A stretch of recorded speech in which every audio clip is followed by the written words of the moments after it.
Hello students, welcome to Vaghela study channel. વિદ્યાર્થી મિત્રો, Vaghela study ચેનલમાં તમારું સ્વાગત છે.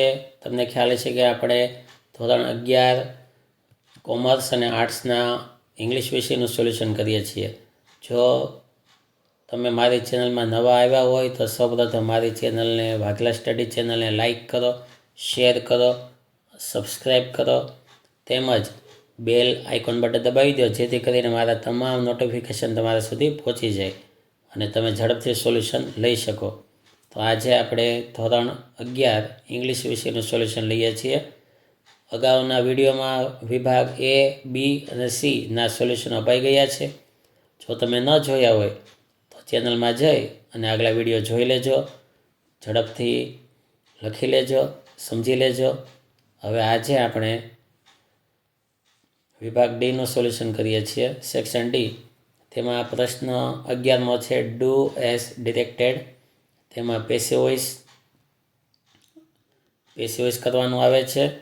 તેમજ એક પેરેગ્રાફમાં બહુવચન કરવાનું આવે છે, એક પેરેગ્રાફમાં ટેન્સ બદલાવવાનો આવે છે અને એક પેરેગ્રાફમાં જાતિ બદલાવવાની આવે છે.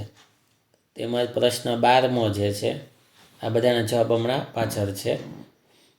પ્રશ્ન 12, તેમાં ઇનડાયરેક્ટ સ્પીચ કરવાનું છે, તેનો જવાબ એ પાછળ હમણાં આવશે. ત્યારબાદ જો ઇનડાયરેક્ટ કરવાના 6 પેરેગ્રાફો છે આવી રીતે. ત્યારબાદ પ્રશ્ન 13, તેમાં છે complete the sentence choosing the correct option. ફંક્શનથી 4 ઓપ્શન આપેલા છે અને એ ફંક્શનથી કમ્પ્લીટ સેન્ટેન્સ કરવાનો છે. જો પહેલામાં છે કમ્પેરિઝન, તો 4 ઓપ્શન આપણે જોઈએ. કમ્પેરિઝન એટલે કે સરખામણી. તો પહેલાના જવાબમાં સી આવશે, of the longest river of Gujarat.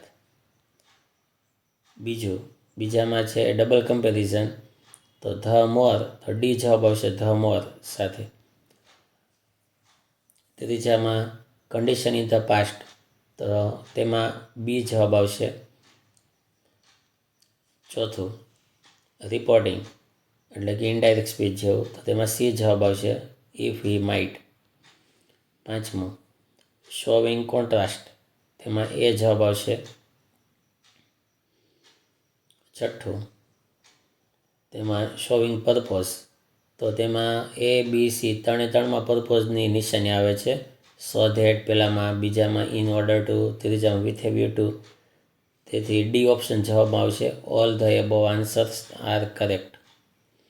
સાતમું શોવિંગ કમ્પેરિઝન, તેની અંદર સી જવાબ આવશે, સો એઝ.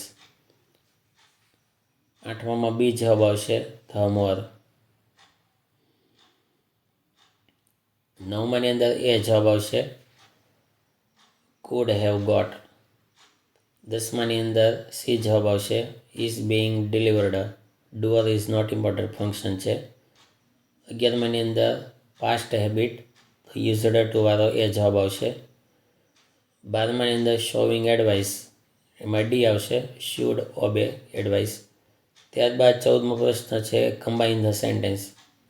3 વાક્ય સંયોજકોથી જોડી અને એક મિનિંગફુલ વાક્ય આખું બનાવવાનું છે. તો એવા 5 પેરેગ્રાફો છે, એના જવાબ પણ હમણાં આવશે. સવાલો સામા રાખજો, અસાઇનમેન્ટ ખુલ્લી રાખજો.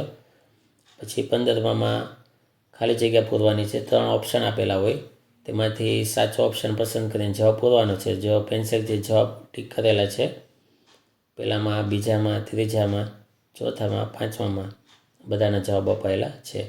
હવે અસાઇનમેન્ટ ખુલ્લી રાખજો. જે કંઈ જવાબો આમાં નથી આવ્યા તે જવાબો હું આમાં બુકમાં લખેલા સમજાવું છું. જો પહેલો જે છે એ પેસિવ વોઇસ છે. સવાલ સામે ખુલ્લો રાખજો. જો સવાલ હતો કે my brother got a nice job, તો નાઇસ જોબ છે એ કર્મ છે, કર્મ પહેલાં લેવાનું. Nice job was got by my brother. પછી વાક્ય આવે છે કે he is joining the firm, ચાલુ વર્તમાન છે. તો the firm is being joined, ચાલુ કરી આવે ને તો બિંગ લગાડવું પડે, બાય હિમ વેરી સૂન. ત્રીજું સેન્ટેન્સ હી વિલ ગીવ, ભવિષ્યનું છે.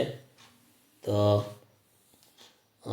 પાર્ટી લઈને પણ કરી શકો અને અસનું વી શરૂઆતમાં લઈને પણ પેસિવ વોઇસ કરી શકો. બે કર્મ છે. આપણે પાર્ટી લીધું. Party will be given us by him after his first salary. બીજો પેરેગ્રાફ તેની અંદર પણ પેસિવ વોઇસ કરવાનો છે. યુ હેવ પ્રેઝન્ટેડ છે ઓન એક્સિલન્ટ સ્પીચ. તો તેની અંદર એક્સિલન્ટ સ્પીચ જે છે એ પહેલાં આવી જશે. અને એક્સિલન્ટ સ્પીચ હેઝ બીન પૂર્ણ વર્તમાન હોય ને તો બીન લગાડવું પડે પેસિવ વોઇસમાં. તો has been presented by you. ત્યારબાદ બીજું સેન્ટેન્સ છે you may get the first prize. The first prize કર્મ છે. કર્મ પહેલાં આવશે. The first prize may be got by you. પછી ત્રીજું sentence I am wishing you all the best. એ ચાલુ વર્તમાન છે તો યુ પહેલાં આવશે. You are being wished by me all the best for your best future. ત્રીજું પણ પેસિવ વોઇસ જ છે. તો તેમાં noise is being made by the students in the class. પહેલું વાક્ય. બીજું sentence the peon has warned them. પૂર્ણ વર્તમાન છે તો બીન લગાડવાનું. ધેમ છે એ પહેલાં આવશે તો ધે થશે. તે have been warned by the peon twice. ત્રીજું sentence the principal will surely punish. એ સાદું ભવિષ્ય છે તો ધેમ છે એ પહેલાં આવશે ધે. તો they will be surely punished by the principal. ચોથાની અંદર હી ઇઝ છે તેનું ધે આર થાય છે એટલે કે બહુવચન કરવાનું છે. પ્લુરલ્સ. તો પ્લુરલ કરીએ બહુવચન. હીનું ધે થઈ જશે. ધે આર ટેકિંગ અવે શીપ. શીપનું શીપ જ તે રહેશે બહુવચન. He will. હીનું બહુવચન ધે.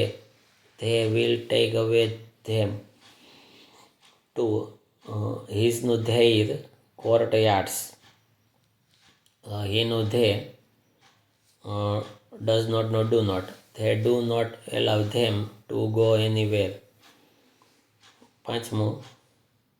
પાંચમાની અંદર તેમાં સવાલમાં વિલ બી હેલ્ડ છે અને જવાબમાં વોઝ હેલ્ડ એટલે કે ભૂતકાળ કરવાનું છે.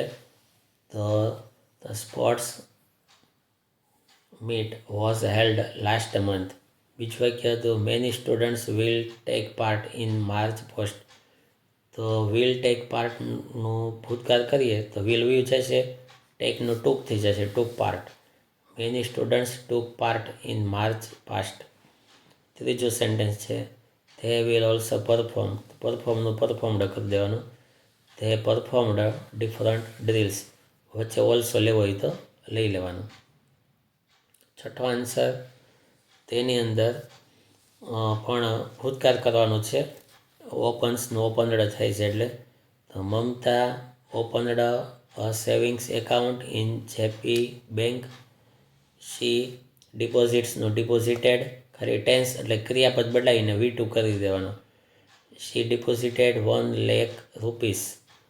પછી શી નેવર વિથડ્રોઝ. તેનો ભૂતકાળ withdrew. She never withdrew money from her account. સાતમું તેની અંદર જાતિ બદલાવાની છે. માય અંકલનું માય આંટ થયું છે એટલે my aunt is a teacher in a boys સ્કૂલનું થઈ જશે ગર્લ્સ સ્કૂલ.